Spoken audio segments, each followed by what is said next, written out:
প্রথম দিকে যখন আমি মানে আপলোড দিতাম সবাই বলতো এটা তুমি কি বানাইছো, এটা কি মানে খাওয়া যাবে, এগুলো দেখে আর কি সবাই একটু বেশি মানে কনফিউজড হয়ে যায় যে এটা কি আসলেই মানে ছোট, মানে সাইজটা দেখে তারা কনফিউজড হয়ে যায়। চিপসটা এটাই বাচ্চাদের সবচেয়ে মানে বেশি আকর্ষণ, যে এই চিপসের ব্যাগে সে কোনোভাবেই তারা করতে পারে না যে এত ছোট চিপস হয়। আচ্ছা ঠিক আছে, এটা খেতে কেমন এখন দাও তো। প্রথমে আমার 1050 টাকা মনে হয় আমি এটা সেল করেছিলাম, 1050 টাকা সেল করেছি, কিন্তু তাকে আমি বলছি থাক আপনার 500 টাকা দেওয়া লাগবে না। আমার তো কোনো অ্যাম্বিশন ছিল না। তো আমি যখন দেখছি যে সবাই আমার এই কাজটাকে অ্যাপ্রিশিয়েট করতেছে, তখন আমার মনে হচ্ছে যে না, আমার এই ক্রিয়েটিভিটিটা এটা আমার কাজে লাগানো উচিত। আমার ফ্রেন্ড হচ্ছে দেশের বাইরে যাবে, তো সবাই তাকে সবকিছু গিফট করতেছে, তো আমি চাচ্ছি যে এমন কিছু একটু গিফট করার জন্য যাতে একটু ইউনিক হয়।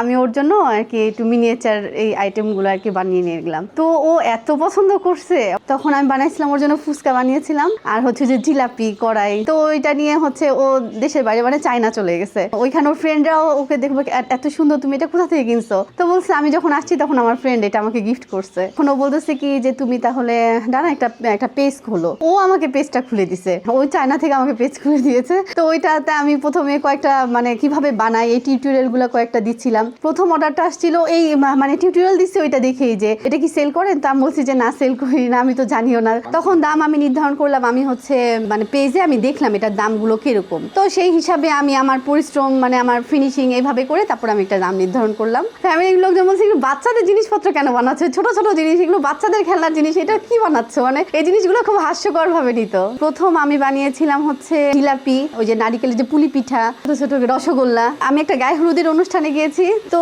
আমি প্রথমে দেখার চেষ্টা করলাম যে ডালা দিয়ে সাজানো, দেখি কেমন, মানে আমি এটাকে বানাতে পারি নাকি। এইটার এত ডিমান্ড যে আমি কখনো পেজে আপলোডই করি নাই, এই প্রথম হয়তো আপনাদের মাধ্যমে দেখবে, এটা আপলোডই করিনি আমি। এটা অলরেডি 15 বা 18 পিস আমি সেল করে ফেলছি, কিন্তু এখন আমি আপলোড করারই সুযোগ পাইনি। এইটা আমার একটা বানাতে সর্বোচ্চ আমি 3টা বানাতে পারি, আমি সবকিছু করে আমি এর বেশি আমি করতে পারি না। এই জন্য আমার কাজের সবচেয়ে বেশি প্রতিবন্ধকতা হচ্ছে সময়। মূল হচ্ছে যে আইডি, সেটা থেকে আমার পেজটা আলাদা, তো ওইখান থেকে আমার আইডি থেকে আমার এক আত্মীয়, সে কিন্তু আমার ফুপু হয়, সে আমাকে অর্ডার দিচ্ছে, আপু আপু বলে, আপু এটা কত টাকা প্রাইস, এটা আমি তো তার বাসার ঠিকানা জানি, সে বলে আপনি আমাকে এটা ডেলিভারি দেন এই ঠিকানা, তো আমি তো তাকে চিনি, আমিও ঠিক সেভাবে মজা করে আমি বলছি আচ্ছা ঠিক আছে দিচ্ছি। খাবার মনে করে অর্ডার দিতে আসছি হচ্ছে সমোচাটা যখন আমি প্রথমে বানাই তখন আগে প্রথমে একটা ছবি দেই, তো ওটা দেখে বলতেছে যে আপনি কত টাকা করে সেল করেন পার পিস, তো আমাকে পার পিস তো না, এটা হচ্ছে ম্যাগনেট, ফ্রিজ ম্যাগনেট, এটা হচ্ছে ফ্রিজ, বল কি ফ্রিজ ম্যাগনেট এত ছোট, এটা আবার কিভাবে ম্যাগনেট হচ্ছে, এইটা ম্যাগনেট না, কিন্তু এটাকে আমি এই ফুডটাকেই আমি একটা ম্যাগনেট হিসাবে আর কি ফ্রিজে লাগানোর জন্য এটা ব্যবস্থা করি। সাইজ নিয়ে অনেকে ভুল বুঝে, কড়াইয়ের ভিতরে যে জিলাপিটা দিচ্ছি আমি, তো সেটা বলতেছে যে এই কড়াইয়ের ভিতরে যে জিলাপি বলছে পাশে এইটা রেখো না, মানে পেপার দিয়ে, পেপারের উপরে গরম জিলাপি কখনো রাখতে হয় না, এটাতে হচ্ছে মানে খাবারেরই আসে। তো আমি বললাম যে এটা খাবার না, এটা হচ্ছে মানে মিনিয়েচার, এটা মানে সাজানোর জন্য শোপিস, এটা খাবারের না, এটা সমস্যা নাই। দেশের বাইরে থেকে আমার আসছে, কিন্তু সমস্যা হচ্ছে যে আমি তো দেশের বাইরে করতে পারি না, ডেলিভারি দিতে পারি না, তো তারা আমাকে বলে রাখছে যে আমরা অমুক দিনে আসবো, তখন আপনি এই আইটেমগুলো আমাকে দিবেন।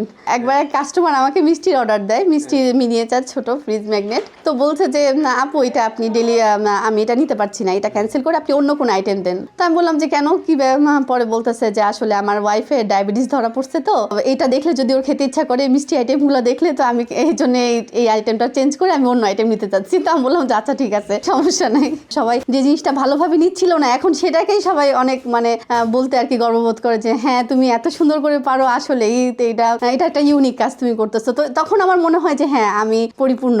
এটাই বলেও যে এইটা মানে কি লাভ, এটা তো খাওয়া যাচ্ছে না, তার থেকে কিছু একটা বানাও যেটা খায় সবাই খেয়ে মানে প্রশংসা করতে পারে। সত্যি কথা বলতে আমার রান্না করতে ভালো লাগে না, আমার এই খাবারগুলো বানাতে ভালো লাগে, কিন্তু রিয়েল ফুড আমার ওইখান থেকে আমি একটু দূরে দূরে থাকার চেষ্টা করি।